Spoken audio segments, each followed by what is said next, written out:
Jobs ਉੱਥੇ ਨਹੀਂ ਨੇ ਤੇ ਹੁਣ ਆ ਐਲਾਨ ਜੋ ਹੈ ਕੈਨੇਡੀਅਨ ਗਵਰਨਮੈਂਟ ਦੇ ਵੱਲੋਂ ਕੀਤਾ ਗਿਆ ਸੀ ਤੇ ਇਸ ਦਾ ਵਿਰੋਧ ਜੋ ਹੈ ਲਗਾਤਾਰ ਇੰਡੀਅਨ ਸਟੂਡੈਂਟਸ ਦੇ ਵੱਲੋਂ ਕੀਤਾ ਜਾ ਰਿਹਾ ਹੈ। तमाम नारे सुनाई दे सकते ने। वी वॉन्ट फेयर रूल्स के नारे इंडियन स्टूडेंट्स के वालों लगाए जा रहे हैं। हत्थां च तख्तियां फड़ के बैनर फड़ के आ प्रदर्शन किया जा रहा है। ओंटारियो मैनीटोबा और ब्रिटिश कोलंबिया इंडियन स्टूडेंट्स जो गए हुए ने पढ़ाई के लिए उन्होंने दे वालों प्रदर्शन किया गया। कैनेडा ने PR परमानेंट रेजिडेंसी 25% 25% की कटौती भी की है। हालांकि जो मांग है वो की जा रही है कि आज जो रूल्स बनाए गए ने आज जो फैसला लिया गया इसको रोल बैक किया जाए। 70,000 स्टूडेंट्स ने कैनेडा तो डिपोर्ट किए जाने का खदशा डर जो है वो सता रहा है। कैनेडा की नवी फैडरल नीति का विरोध इन्हों के वालों लगातार किया जा रहा है तो स्टूडेंट्स से कैपिंग की जाएगी। ज़ाहिर जी गल है कि बड़ी तादाद जो इंडियन स्टूडेंट्स ने खास करके जैसे पंजाबियों की गल करिए तो लखा रुपए लगा के जो माँ प्यो ने अपने बच्चों स्टूडेंट्स को पढ़ाई के लिए उत्थे भेजते हैं। उस तो बाद वर्क परमिट लेंदे ने उन्होंने वालों कोशिश की जाती है। उस तो बाद परमानेंट रेजिडेंसी लई अप्लाई किया जाता है। उत्थे ही सैटल होने का रुख करके जो है माइंडसैट बना के आज इंडियन स्टूडेंट्स ने कैनेडा का रुख करते हैं। हुण आ नवे जो रूल्स ने उन्होंने बदलाव किया गया जिसका विरोध इंडियन स्टूडेंट्स जो उत्थे पढ़ने लिए गए हुए हैं लगातार उन्होंने वालों किया जा रहा है। वी वॉन्ट फेयर रूल्स का नारा इन्ह तमाम प्रदर्शनकारी स्टूडेंट्स के वालों दिता जा रहा है। तो 70,000 स्टूडेंट्स को कैनेडा तो डिपोर्ट किए जाने का जो है वो डर सता रहा है। मेरे नाल मेरे सहयोगी सुकांत त्रिवेदी तो Sukant Trivedi immigration expert chairman SCCA साडे नाल जुड़े ने। सर बहुत बहुत स्वागत है तुहाडा न्यूज़ 18 पंजाब से। कैनेडा की नवी फेडरल जो पॉलिसी है जो ट्रूडो गवर्नमेंट की तरफ से ऐलान किया गया उसका विरोध लगातार जारी है। कितना इफेक्ट ये जो फेडरल पॉलिसी है उसका इंडियन स्टूडेंट्स पे पड़ सकता है? थैंक यू सरबजोत साथ जुड़ने के लिए। देखिए ये एक बहुत बड़े झटके की तरह है स्टूडेंट्स के लिए, स्पेशली जो पंजाब और हरियाणा के हैं इनके लिए, बिकॉज लाखों रुपए जैसे आपने बताया लाखों रुपए खर्च करके और जब पढ़े हैं बच्चे वहां पर अगले सालों में भी इन्होंने लाखों रुपए अपने घर से मंगवाए हैं। अब ये जो मुझे लग रहा है more of political nature, because Canada में भी अगले साल में इलेक्शन है और कनाडा की सरकार को अपनी कमियां दूर करने के लिए कोई ना कोई स्केपगोट्स चाहिए, कोई ना कोई चाहिए भी। इस वजह से यहाँ पर हाउसिंग महंगी है, महंगाई हो रही है, तो कहीं ना कहीं स्टूडेंट्स को उसका निशाना बनाया गया है। जबकि आप देखें अगर कनाडा में 3 साल 4 साल पहले इंटरेस्ट रेट था सिर्फ 2-2.5%, अभी 6.5-7% हो गया। बट उसकी वजह ये स्टूडेंट्स नहीं है, इन्होंने तो अपने देशों से पैसा मंगाकर, अपने घरों से पैसा मंगाकर यहाँ पर खर्चा है। बट कनाडा को फैसला करना है कि उन्हें देश पर बोझ बनने वाले रिफ्यूजी चाहिए या वहां पर इन्वेस्टमेंट करके वहां पर पढ़कर वहां के कल्चर में घुलने मिलने वाले स्टूडेंट्स चाहिए। तो ये फैसला कनाडा को करना है। कहीं ना कहीं दिस इज पॉलिटिकल नेचर। अगले साल के शुरू में कनाडा में इलेक्शंस हैं जिसके बाद की स्थिति क्लियर हो जाएगी। पर स्टूडेंट्स को मैं ये जरूर सलाह देना चाहूंगा भी ऐसे प्रदर्शन करने से वहां पर स्थिति बिगड़ सकती है। इस चीज को लीगली फाइट करें, लीगली फाइट करें, कोर्ट में जाएं। जी सुकांत जी मैं यही आपसे पूछा, नेक्स्ट क्वेश्चन मेरा यही था कि नेक्स्ट ऑल्टरनेटिव इंडियन स्टूडेंट्स के लिए क्या रहेगा? They have to be fighting it out in the court of law. वहां पर फाइट करें रादर सड़कों पर आकर प्रदर्शन करने से। बिकॉज देखिए हर कंट्री का एक सिस्टम होता है, आप उस सिस्टम को फाइट करना है तो you have to be in the system. सड़कों पर, चौकों पर धरना लगाकर प्रदर्शन करके आप ये काम नहीं कर सकते हैं। इससे एक कंट्री की इमेज पर बहुत असर होता है। वहां पर क्या असर जाएगा भी, भारत के लोग ऐसे तमाशा करते हैं, ऐसे प्रदर्शन करते हैं, बड़ा बुरा असर जाता है। तो और एक उम्मीद रखिए भी अगले साल जब इलेक्शन हो जाएंगे उसके बाद चीजें अपने आप they will fall in place. Sukant ji ये भी कहा जा सकता है कि आने वाले दिनों में नेक्स्ट ईयर में इलेक्शंस हैं शुरू में ही जैसे आपने जिक्र किया, तो पॉलिटिकल मोटिव के लिए कहीं ना कहीं इन स्टूडेंट्स को स्केपगोट की तरह बलि का बकरा बनाया जा रहा है। बिल्कुल, वहाँ की अपनी गवर्नमेंट के फेलियर्स है। वहाँ पर महंगाई बहुत ज्यादा हो गई है, घर बहुत महंगे हो गए हैं, इंटरेस्ट रेट बहुत बढ़ गए हैं, कहीं ना कहीं अनएम्प्लॉयमेंट भी बढ़ी है। तो उन सब के लिए जिम्मेवार बताया जा रहा है। अभी स्टूडेंट्स बहुत ज्यादा आए हैं बट कहीं ना कहीं कनाडा ने रिफ्यूजीज भी बहुत हुए दुनिया भर से। तो अब कनाडा को ये फैसला करना है कि उन्हें रिफ्यूजी चाहिए जो उनकी सरकार पर बोझ हैं, या उनको स्टूडेंट्स चाहिए जो वहां पर लाखों रुपए लगाकर एक स्किल भी ले रहे हैं और उस कंट्री में इकोनॉमिकली कंट्रीब्यूशन भी दे रहे हैं। सुकान जी, क्योंकि स्टूडेंट्स लाखों रुपए लगा के विदेश की धरती पे जाते हैं, हम कनाडा का जिक्र करें, खासकर जो हम पंजाबियों का जिक्र करें, है ना, तो वहाँ की कहीं ना कहीं जो गवर्नमेंट की रेवेन्यू है उसको कहीं ना कहीं फायदा जरूर पहुंचता है। तो ऐसा फैसला कनेडियन गवर्नमेंट की तरफ से लिया जाना कहीं ना कहीं ये स्टूडेंट्स की कह सकते हैं कि उनके साथ कहीं ना कहीं नाइंसाफी की जा रही है। सरबजोत जी, स्टूडेंट्स एक बहुत बड़ा जरिया है कनाडा और ऑस्ट्रेलिया, न्यूजीलैंड जैसे कंट्रीज के लिए रेवेन्यू का। लाख आप अगर एक आम स्टूडेंट की बात करें, वो कनाडा जाने के लिए करीबन 10 से 12 लाख रुपया फीस भरता है एक साल की, 12 लाख रुपया जीआईसी के रूप में साथ में लेकर जाता है। तो 20 से 25 लाख रुपए एक स्टूडेंट साथ लेकर जा ही रहा है, और अगले साल की फीस फिर कई स्टूडेंट्स अपने देश से वापस मंगवा रहे हैं। तो करीबन 30 से 1 लाख रुपए एक स्टूडेंट इन्वेस्ट कर रहा है। तो इनके लिए भी बहुत बड़ी बात है। एंड अगेन मैं यही रिइटरेट करूंगा कि अगले साल में जब इलेक्शन हो जाएंगे इसका हल निकल आएगा। कहीं ना कहीं कनाडा को भी नंबर्स तो कहीं ना कहीं कंट्रोल करने थे, बट जो ऑनशोर स्टूडेंट्स हैं उनको बहुत ज्यादा चिंता करने की जरूरत नहीं है। इस चीज को लीगली अगर फाइट आउट करेंगे इसका सोल्यूशन निकलेगा, और अगले साल के इलेक्शन के बाद पॉजिटिव विल बी बैक। जी सुकान जी, सरकारें भी बाहर के पैसे के बिना नहीं चल सकती हैं। जी जी सुकान जी, आप हमारे साथ जुड़े रहिए ਤੇ ਮੈਂ ਰੁਕਾਂਗੇ ਅਗਲੀ ਖਬਰ ਦਾ। ਕੈਨੇਡਾ ਤੋਂ ਬਾਅਦ ਹੁਣ ਆਸਟ੍ਰੇਲੀਆ ਦਾ ਭਾਰਤੀ ਸਟੂਡੈਂਟਸ ਨੂੰ ਵੱਲੋਂ ਝਟਕਾ ਦਿੱਤਾ ਗਿਆ। ਵਿਦਿਆਰਥੀਆਂ ਦੀ ਵੱਧਦੀ ਗਿਣਤੀ ਤੇ ਰੋਕ ਲਗਾਉਣ ਦੀ ਤਿਆਰੀ 'ਚ ਹੈ ਆਸਟ੍ਰੇਲੀਅਨ ਗਵਰਨਮੈਂਟ।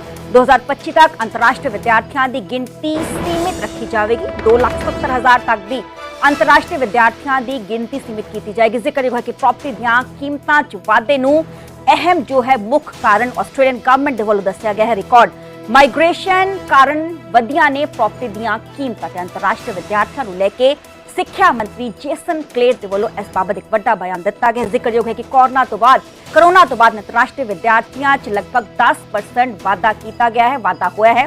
ਅੱਜ ਜੇਸਨ ਕਲੇਰ ਦੇ ਵੱਲੋਂ ਇਸ ਬਾਬਤ ਸਟੇਟਮੈਂਟ ਜੋ है वो ਦਿੱਤੀ गई है। ਤੇ ਮੇਰੇ ਨਾਲ जो इमिग्रेशन एक्सपर्ट सुकान त्रिवेदी लगातार जुड़े हुए हैं। सुकान जी, अब हम कहें तो कनाडा के बाद अब ऑस्ट्रेलिया भी इंडियन स्टूडेंट्स को एक बड़ा झटका देने की तैयारी में। देखिए सरबज्योति, ऑस्ट्रेलिया ने पंजाब और हरियाणा के स्टूडेंट्स को पिछले 2 साल से झटका दे ही रखा है पहले ही। पंजाब और हरियाणा के लिए उनकी पॉलिसीज अलग हैं, बाकी इंडिया के लिए पॉलिसीज अलग हैं। पंजाब और हरियाणा को वो हाई रिस्क स्टेट्स में गिनते हैं जहां से वीजाज के लिए बहुत कश्मकश स्टूडेंट्स को पहले ही करनी पड़ती है। एंड अगेन ऑस्ट्रेलिया में भी इलेक्शन है इस साल के एंड में या अगले साल के शुरुआत में इलेक्शन ड्यू हैं ऑस्ट्रेलिया में। उनको भी बलि का बकरा चाहिए था कोई, जो उन्होंने स्टूडेंट्स को बनाया वहां पर महंगाई और इंटरेस्ट रेट्स बढ़ने के लिए। अब उन्होंने कैप लगा दिया, अभी 1 साल में करीबन 3.25 लाख स्टूडेंट्स ही एंटर कर पाएंगे। ये 3.25 लाख पूरी दुनिया से हैं, जिनमें कि इंग्लिश पढ़ने वाले बच्चे भी वहां पर इंक्लूडेड हैं, वोकेशनल एजुकेशन वाले भी हैं और हायर एजुकेशन वाले भी हैं। इसमें एक चीज और बहुत इंपॉर्टेंट है जो बहुत से न्यूज आइटम्स ने कवर नहीं करी। ऑस्ट्रेलिया ने क्या किया है, यूनिवर्सिटीज और जो वहाँ का वेट एजुकेशन है, वेट एजुकेशन जिसको टेफ बोलते हैं, उनको एक कोटा दे दिया। हर यूनिवर्सिटी के लिए कोटा बना दिया, अभी आप 1 साल में इतना इंटरनेशनल स्टूडेंट बुला सकते हैं, जो कि उनकी कैपेसिटी का 40% से ज्यादा नहीं है। This is a very new thing जो कोटा सिस्टम ऑस्ट्रेलिया ने इंट्रोड्यूस किया। उसमें उन्होंने जो रीजनल एरियाज हैं, जैसे उनके जो शहर जहाँ पर पॉपुलेशन कम है, जो थोड़े रिमोट में है, उनको कोटा ज्यादा दिया है। सिटीज वाली यूनिवर्सिटीज को कोटा कम दिया है। बट अगेन आप मार्क कर लीजिए, आज की डेट नोट कर लीजिए, 1 साल के बाद हम फिर बात करेंगे। ऑस्ट्रेलिया इस सिस्टम को चेंज करेगा ही, ये सिस्टम ज्यादा देर चलने वाला नहीं है। तो पॉलिटिकल मोटिव हासिल करने के लिए ये सब तमाम फैसले लिए जा रहे हैं, क्योंकि ऑस्ट्रेलियन गवर्नमेंट का कहना है कि कहीं ना कहीं प्रॉपर्टीज काफी महंगी हो गई हैं, इस करके हमने ये फैसला लिया है। जाहिर सी बात है कि बड़ी तादाद में अगर लोग वहां पे जाएंगे, वहां पे परमानेंट रेजिडेंसी लेंगे, बिजनेस खरीदेंगे, प्रॉपर्टीज महंगी होंगी। मैम, अगर लोग वहां पर जाएंगे, वहां कंजम्पशन बढ़ेगी, इकोनॉमिक एक्टिविटी बढ़ेगी, महंगाई नहीं होगी। महंगाई एक वर्ल्ड वाइड फिनोमिनन है। हमारे यहाँ पर भी महंगाई बढ़ी है, बट कहीं ना कहीं ऑस्ट्रेलिया, कनाडा जैसे कंट्रीज में महंगाई ज्यादा बढ़ी है, बिकॉज इन्होंने सप्रेस करके रखा हुआ था। 2-2.5-3% पे इंटरेस्ट रेट फिक्स करके रखे हुए थे। वो एकदम से बड़े लोगों को बड़ी दिक्कत आई। ये प्रॉब्लम उनकी अपनी है, स्टूडेंट्स की क्रिएट की हुई प्रॉब्लम नहीं है।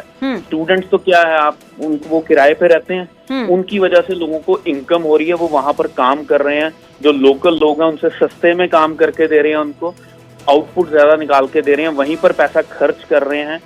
अगर एक स्टूडेंट 3-4 साल अपने कंट्री से पैसा मंगवा के उस कंट्री में लगा रहा है, वो तो कंट्रीब्यूट कर रहा है इकोनॉमी को, वो इकोनॉमी पे बोझ नहीं है स्टूडेंट। अपने ऑस्ट्रेलिया और कैनेडियंस के बच्चे अपने फ्री पढ़ते हैं, वो इन्हीं इंटरनेशनल स्टूडेंट्स की जो डबल फीस चार्ज करते हैं उसी के बेस पर वो बच्चे फ्री पढ़ पाते हैं। तो इंटरनेशनल स्टूडेंट कंट्रीब्यूटर है। ऑस्ट्रेलिया का तो 3rd बिगेस्ट सेक्टर है इंटरनेशनल एजुकेशन। तो ऑस्ट्रेलिया को भी ये फैसला 1 साल के अंदर अंदर वापस लेना पड़ेगा। जी सुकान जी बहुत बहुत शुक्रिया। सुकान द्विवेदी ਸਾਡੇ ਨਾਲ ਇਮੀਗ੍ਰੇਸ਼ਨ ਐਕਸਪਰਟ ਜੁੜੇ ਸੀ ਤੇ ਕੈਨੇਡਾ ਤੇ ਆਸਟ੍ਰੇਲੀਅਨ ਗਵਰਨਮੈਂਟ ਦੇ ਵੱਲੋਂ ਇੰਡੀਅਨ ਸਟੂਡੈਂਟਸ ਨੂੰ ਇੱਕ ਵੱਡਾ ਝਟਕਾ ਜ਼ਰੂਰ ਦਿੱਤਾ ਗਿਆ ਹੈ। ਸਾਡੇ ਨਾਲ अतुल ठकराल ने इमिग्रेशन एक्सपर्ट ने। ते सर बहुत बहुत स्वागत है आपका न्यूज़ 18 पंजाब पे। कनाडा की तरफ से नई फेडरल पॉलिसी का ऐलान किया गया है, इसका इफेक्ट इंडियन स्टूडेंट्स पे खास करके देखने को मिलेगा। जी नमस्कार जी। डेफिनेटली पहले ही इंडिया के जो स्टूडेंट्स और एजुकेशनल इंडस्ट्री है वो बैडली इम्पैक्टेड हुई है। बहुत सारी कंपनीज को भी इफेक्ट पड़ा है क्योंकि स्टूडेंट्स को पड़ा है ग्राउंड लेवल पर जब कोई भी प्रॉब्लम होती है तो वो टॉप लेवल की चीज़ों को हर्ट करती है। तो कनाडा में जो स्टूडेंट रह रहे हैं, एक तो जो कनाडा की कैपेसिटी है उसके अकॉर्डिंग उन्होंने पहले तो वीज़ा नहीं दिए एकदम से, पिछले 6-8 महीने में काफ़ी तादाद में उन्होंने वीज़ा दिया अंधाधुंध कि उनकी इकोनॉमी भी उससे बूस्ट होगी, बट मैनेजमेंट सिस्टम बहुत वीक था, इसीलिए सारी चीज़ें हो रही हैं। अब ये लोग सोच रहे हैं कि हम इन लोगों की संख्या को कम करें और अपने जो उनके लोकल लोग हैं, जो सिटीजन हैं, वो इशू रेज कर रहे हैं कि मतलब ये पॉलिसी में चेंज किया जाए सो दैट ज़्यादा से ज़्यादा जॉब्स उनके लिए अवेलेबल हो, जो वहाँ के वसनीक हैं, जो सिटीजन हैं। इसलिए स्टूडेंट्स जो है वो प्रोटेस्ट भी कर रहे हैं क्योंकि सब लोग यहाँ पे जिनके पास पैसे नहीं है, कोई इधर से उठा के उधर से उठा के पैसे ब्याज पे लेके कैसे कैसे हर बंदा कुछ पैसे कमाने जाता है। वहाँ पे पढ़ने का तो एक बहाना है, वहाँ पे जाना, सेटल होना, PR लेना, ये सब चलता आ रहा है, आपको भी पता है, सबको पता है। तो जब वो चीज़ें बेसिक लेवल पे जो स्टूडेंट इन्वेस्ट किया, रिटर्न ऑन इन्वेस्टमेंट उसको नहीं मिल रही, तो बहुत सारी फैमिलीज भी इम्पैक्ट हो रही हैं। और जी दूसरा ऑल्टरनेटिव इन स्टूडेंट्स के लिए क्या है? क्या कोर्ट ऑफ लॉ की तरफ से प्रॉपर चैनल है? कोर्ट का रुख इन स्टूडेंट्स को करना चाहिए? जी, जो ये स्टूडेंट्स आ चुके हैं, जो इमिग्रेशन पॉलिसी पहले से चल रही थी, उनको जो वर्किंग आवर्स राइट्स है वो उनको देने चाहिए और उनको काम करने के लिए एनकरेज करना चाहिए, ना कि रोकना चाहिए। अल्टीमेटली जो लेबर का सिस्टम है वो तो यही लोग संभालते हैं, वहाँ के लोकल लोग तो इतना ज्यादा करेंगे भी नहीं। तो उनको डेफिनेटली इसको इस पर्सपेक्टिव में सोचना चाहिए सो दैट जो स्टूडेंट आ चुके हैं उनको वो तो सफर ना ही हो, और जो फ्यूचर में वो बुलाना चाहते हैं तो इमिग्रेशन पॉलिसी क्लियर होनी चाहिए। ऐसा नहीं है कि बहुत सारे स्टूडेंट्स 1000 की जगह 10,000 बुला लिए एक एरिया में और फिर बाद में बोल रहे हैं कि इसको जॉब मिलेगी, उसको नहीं मिलेगी, इसको PR मिलेगी, ये पॉइंट सिस्टम होगा। तो this is really. Atul ji, main आपको रीजन इस फेडरल पॉलिसी का क्या लगता है? क्या पॉलिटिकल मोटिव है इसके पीछे? क्योंकि नेक्स्ट ईयर इलेक्शंस है कनाडा में, या फिर इकोनॉमिक क्राइसिस का हम जिक्र करें, या जॉब्स की शॉर्टेज का जिक्र करें, या बढ़ते क्राइम का जिक्र करें? देखो, अगर पॉलिटिक्स लेवल पे बात करें तो जो भी लीडर होता है उसको तो ज्यादा से ज्यादा वोट्स तो चाहिए ही है, ठीक है। उसका वोट बैंक भी खराब ना हो, वो ये भी चाहते हैं। वोट बैंक खराब नहीं होगा उसके लिए उसको हर जगह पे लिप सर्विस देना, या फिर जो कॉमन लोग हैं उनको एक तरह से आश्रय देना, जैसे इन लोगों को दिया था कि आपको ऐसे ऐसे फैसिलिटी मिलेगी। तो बीच में आके जब वो व्हेन इट इज डन, वो स्टूडेंट जैसे आगे जैसे लीडर एक लीडर बन जाता है, उसके बाद अपनी फिर मनमानी करता है। तो आई डाउट कि जो कह रहे हैं वो रियल नहीं होगा।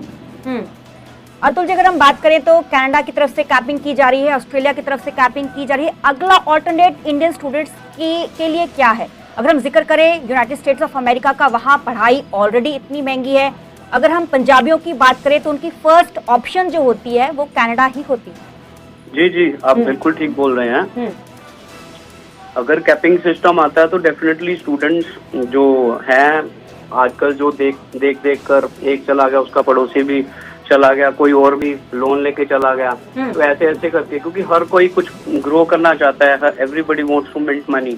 तो इस केस में क्या रहता है कि स्टूडेंट पहले बैकआउट कर चुके हैं, बहुत सारे ISPT सेंटर भी खाली हो रहे हैं, बहुत बंद हो गए, बहुतों ने अपने एम्प्लॉइज को निकाल दिया या कुछ भी मजबूरी कारण, क्योंकि उनके पास जब फंड नहीं आएगा, स्टूडेंट नहीं आएंगे, पैसा नहीं कमाएंगे तो उनको देंगे। तो इससे बहुत पूरा चैनल ही अफेक्ट हो रहा है, नॉट ओनली स्टूडेंट, फैमिलीज भी हैं। और ऑल्टरनेट यही है कि इनको अपनी इमिग्रेशन पॉलिसी फेवरेबल करनी पड़ेगी और स्टूडेंट्स को नहीं, अतुल जी, हम अगर इंडियन स्टूडेंट्स की बात करें, क्योंकि कनाडा और ऑस्ट्रेलिया कैपिंग कर रहा है, US में पढ़ाई बहुत महंगी है, UK में अगर स्टूडेंट्स वहां पे जाते हैं तो वहां पे परमानेंट रेजिडेंट वो नहीं बन सकते अनलेस अनटिल वहां पे वो शादी करवाए या कोई और लीगल तरीके से वो अपना चैनल अपनाए।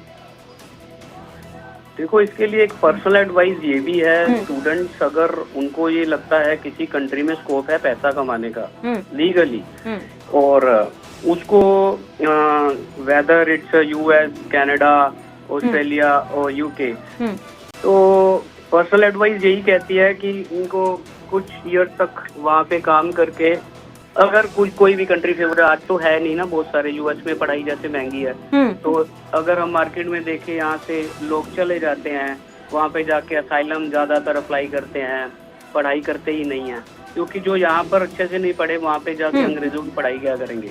नहीं, क्या ये मतलब ये क्या अंदाजा लगाया जा सकता है कि जैसे अब इलेक्शंस के बाद ये जो फेडरल पॉलिसी कनाडा की तरफ से बोला गया है कि ये अप्लाई होगी, क्या इसको रोल बैक किया जा सकता है? क्योंकि कहीं ना कहीं इफेक्ट ज़ाहिर सी तौर पे जो रेवेन्यू है कंट्री का उस पे पड़ेगा। देखो जी, जो हमारे कंट्री के लोग जाते हैं बाहर, उससे बहुत सारा रेवेन्यू जनरेट होता है इनको, और ये बंद नहीं कर सकते कभी भी। ये हर 6 महीने बाद, 4 महीने बाद कुछ ना कुछ पॉलिसी, और एक कंपटीशन भी हो रहा है। जैसे कनाडा बैठ गया, न्यूजीलैंड थोड़ा और टाइट हो गया। जो काम आज कनाडा कर रहा है, न्यूजीलैंड ने आज से 8-9 साल पहले ही कर दिया था, क्योंकि पहले उन्होंने अंधाधुंध वीजे दिए, उसके बाद इतना टाइट हो गया फंडिंग का सिस्टम, सब कंसल्टेंट जानते हैं। अभी कनाडा ने ऐसा कह जो रहा है, there will be lot difference between saying something and proving it practically। तो मेरे हिसाब से भी ये जो एजुकेशन इंडस्ट्री है, ये इसमें जैसे कोरोना भी आया था, प्रॉब्लम्स आ सकती हैं, लेकिन ये ठीक होगा जरूर। ठीक है, हाँ जी, हर कंट्री का ठीक होगा। और पढ़ाई महंगी है, इससे ज्यादा फर्क स्टूडेंट्स को पड़ता भी है, लेकिन फिर भी जाने वाले जाते ही है ना, जाने वाले डोंकियां लगा के भी चले जाते हैं, और भेजने वाले भेज देते हैं।